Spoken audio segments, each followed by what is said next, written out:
Hi, I am Emma, and today I want to tell you the story of how I found the love of my life. It's a crazy story, trust me. It all began in high school. Freshman year was a whirlwind of new experiences. I was just starting high school, and everything felt bigger, brighter, and a little intimidating. My nerves kicked in as I walked down the hall, searching for my locker amidst a sea of unfamiliar faces. That's when I first saw Ethan, tall, handsome, and exuding confidence. He was a senior, and I felt a flutter in my chest as I watched him with his friends. I thought maybe high school wouldn't be so bad if I could just get close to him. But I quickly realized that I was just a freshman, and he was far out of reach. Over the weeks, I tried my best to fit in. I joined the debate team and worked hard to keep my grades up, but I still felt like I didn't belong. Ethan was everything I wanted to be: popular, confident, and admired. I watched him laugh and joke with his friends in the cafeteria, talking about parties and weekend plans I could only dream of attending. How could I bridge the gap between their world and mine? I felt like an outsider, and it hurt. By the end of freshman year, I worked up the courage to approach Ethan. He was sitting at a picnic table with some of his friends, and I nervously asked him for help with a project. His dismissive tone and smirk made my heart drop, and his friends chuckled. I quickly excused myself, embarrassed and hurt. Sophomore year started with Ethan being elected captain of the debate team. I was excited to work with him, hoping to impress him with my debating skills. But during practice, he seemed more interested in his phone than in what I had to say. It made me question my abilities and my worth.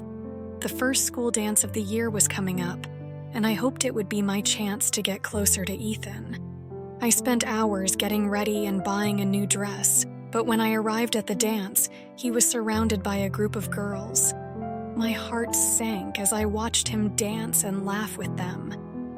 Why would he choose me when he had so many other options? I felt more invisible than ever. As the school year drew to a close, Ethan prepared to graduate. I watched the graduation ceremony from the stands, feeling a mix of admiration and sadness. I knew I'd never see him again in high school, and I hadn't gotten the chance to tell him how I felt.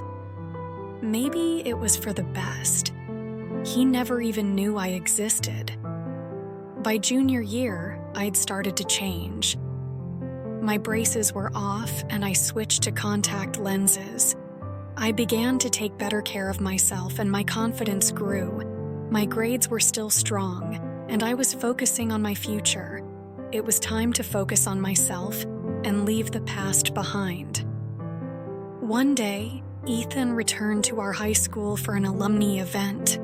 I was excited to see him again, even though I knew it was a long shot to expect anything. He didn't recognize me at first, but I could see him looking at me longer than usual. It felt like a mix of recognition and surprise. My senior year was a whirlwind of classes, projects, and college applications. I threw myself into my studies and graduated with honors. It was bittersweet, because I wished Ethan could see me achieve something great, but I was content to move on. Starting college was a new beginning for me. My transformation continued, and I felt like a completely different person.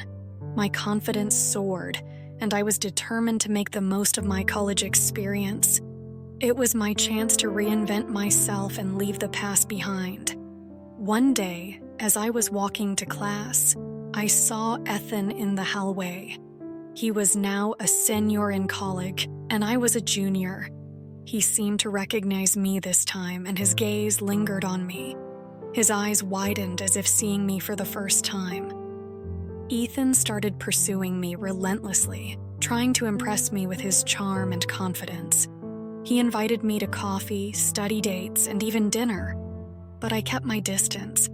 I wasn't sure if he genuinely liked me or just saw me as another conquest. One day, Ethan found me studying in the library and tried to strike up a conversation. He asked me if I needed help, but I politely declined, telling him I could manage on my own. He seemed taken aback by my confidence, but he didn't give up. Eventually, I agreed to go on a dinner date with Ethan. It was time to confront him about our past and make him understand the impact he'd had on me. We met at a quaint little restaurant in the heart of town, its dim lighting setting a cozy, intimate ambiance. Ethan looked handsome, dressed up for the occasion, and greeted me with a charming smile.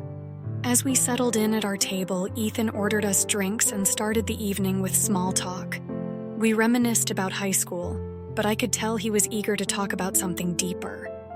His eyes sparkled when he asked me about my college experience, but I kept my responses brief, not wanting to give him too much of myself just yet. As dinner progressed, I could sense Ethan's attempts to charm me.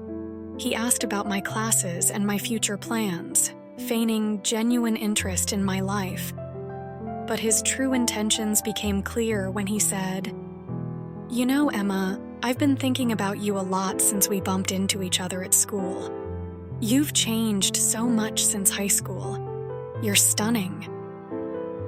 I nodded, aware of the change in the conversation's direction. Ethan's eyes held a mix of admiration and desire, and I prepared myself for the conversation I knew was coming. As we ate, he continued to compliment me, trying to win me over. "I have to admit, I didn't recognize you at first when I saw you in college," he said, his voice earnest. "But when I did, I was blown away. You're amazing, and I'm so glad we've reconnected." When dinner was nearly over, I took a deep breath and decided to confront him. "Ethan, do you remember a girl from high school who tried to talk to you a few times? She had braces and glasses." He furrowed his brow, his memory struggling to catch up. I'm not sure. Who are you talking about?" "That girl was me," I said, my tone firm. "The one you made fun of in front of your friends. You broke my self-esteem, Ethan. I spent years feeling like I wasn't good enough because of you." Ethan's face turned pale, and he shifted uncomfortably in his chair. "Emma, I'm so sorry. I was just a kid back then, and I didn't know any better. People make mistakes, and I've changed since high school. I was a different person back then. Please give me a chance." But his apology didn't sway me. "Ethan, I appreciate that you can admit your mistakes, but it doesn't change what happened. I spent years trying to get your attention, and now the tables have turned. I no longer see you as someone out of my league or hard to get. In fact, I have guys lined up for me now." Ethan's face fell as he realized the extent of the situation. He pleaded, "Please, Emma, just give me a chance. I know I can make it up to you. I truly care about you now." I shook my head, my resolve unwavering. "No, Ethan. I deserve better than someone who treated me the way you did. I've moved on, and you should too." Ethan was left speechless at the table as I stood up to leave. His pleading eyes followed me as I walked away, and I could hear his voice falter as he tried to stop me. But I didn't turn back. I was done with him.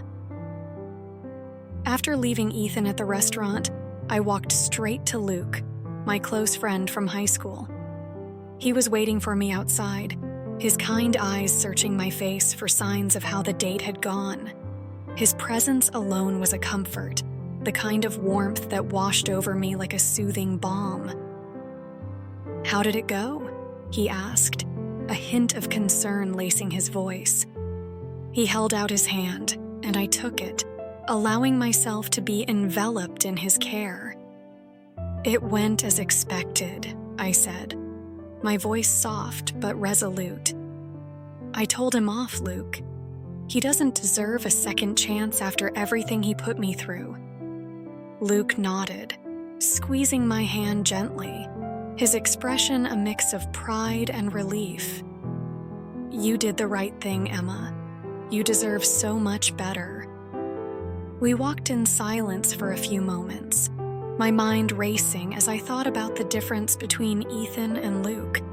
One had left me feeling small and unworthy, while the other had been a constant source of support and encouragement. "Luke, you know you mean so much to me, right?" I asked, my heart racing as I tried to find the right words. "Of course, Emma, we've been friends for years," he replied, his smile gentle, yet his eyes reflecting a deeper, unspoken emotion. "But it's more than that," I continued, my voice shaking slightly. "I realized tonight that you've been here for me through everything, from my awkward stages to now. You've seen me at my lowest and my highest, and you've never wavered. You've always been my rock." Luke stopped walking, turning to face me. His eyes searched mine, and I could see the love he held for me, the love he had been hiding all this time. "I have to tell you something, Emma," he said, his voice steady. "I've loved you for so long.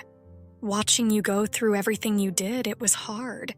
But I wanted you to find your own way, to become the incredible person you are now. I was afraid to tell you how I felt because I didn't want to lose our friendship if you didn't feel the same." I felt tears welling up in my eyes as I listened to his confession. "Luke, I love you too. I didn't realize it at first, but you were always there, always caring for me. You're the one who makes me feel safe and loved, the one who sees me for who I really am." He stepped closer, and I could feel the weight of his emotions, the intensity of his gaze. "Are you sure, Emma? I don't want you to say this just because of what happened tonight." "I'm sure," I said, my voice firm. "I want to take our friendship to another level. I want to see where this can go, because I know it will be something beautiful." Luke's face broke into a smile, and he pulled me into a gentle embrace. My heart swelled with love and gratitude as I held him close, knowing that this was the start of something new and wonderful. We had both been waiting for this moment, and it felt like coming home. As we pulled away, Luke leaned in and kissed my forehead tenderly. "Emma, I've always believed in you, and now I can't wait to walk this new path together." I smiled through my tears, feeling a mix of relief and joy. "Me too, Luke, let's do this together." We walked hand in hand, ready to begin a new chapter in our lives, a chapter filled with love, support, and the promise of a beautiful future. Reflecting on my journey with Ethan and Luke, I came to realize a valuable lesson. In high school, I had felt drawn to Ethan's good looks and cool demeanor, thinking he was out of my league because I lacked confidence in myself. The chase, rejection, and sadness became almost addictive, creating a cycle of pain that I couldn't seem to break free from. Now that I'd been pursued by Ethan in college, I understood how shallow his interest in me truly was. It was solely based on my appearance, and his change in attitude after seeing my transformation left me feeling hollow. His attention wasn't what I had truly wanted all those years. Through my friendship with Luke, I discovered the kind of love that truly matters. Luke had always seen me for who I really am, supporting me through every stage of my life, from awkward moments to my growth and achievements. His love and understanding extended beyond appearances. This journey taught me that we often feel attracted to those who seem out of reach because we lack self-belief. It's easy to be lured in by looks and charm, but those who are only drawn to us for our appearance will not provide lasting love. I've learned that I'm neither above nor below anyone based on my looks, as those can change at any moment.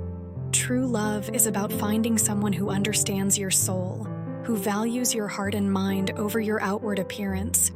In the end, I chose a partner who truly knows me, who cherishes my essence and stands by my side through everything. That is the kind of love worth holding on to, and I couldn't be more grateful for the path that led me to this realization.